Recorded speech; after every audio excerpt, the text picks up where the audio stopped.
मुख्यमंत्री आणि 2 उपमुख्यमंत्र्यांचा शपथविधी पार पडला। मात्र आता ते लक्ष लागले की कुणाला किती मंत्रिपद मिळणार याकडे। फडणवीस, एकनाथ शिंदे आणि अजित पवार यांची उद्या बैठक होणार असल्याची माहिती आहे। या बैठकीत मंत्रिपद आणि मंत्रिमंडळ विस्तारावर चर्चा होणार असल्याची माहिती आहे।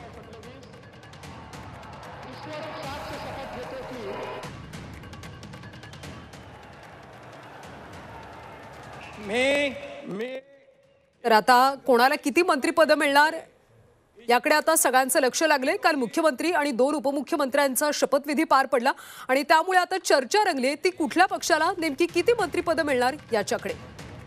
अनेक पक्षातल्या नेत्यांनी यासाठी मंत्रिपदासाठी लॉबिंग सुरू केल्याची सुद्धा माहिती आहे। दरम्यान कुणाला किती मंत्रिपद मिळणार याची संभाव्य यादी झी24 तासच्या हाती आली ती आपण पाहूया। भाजपला सर्वाधिक 22 ते 25 मंत्रिपद मिळणार असल्याचं समजतंय। शिवसेनेला 10 ते 12 मंत्रिपद मिळण्याची शक्यता आहे, तर राष्ट्रवादीच्या वाट्याला 7 ते 8 मंत्रिपद येणार आहेत अशी सूत्रांची माहिती आहे।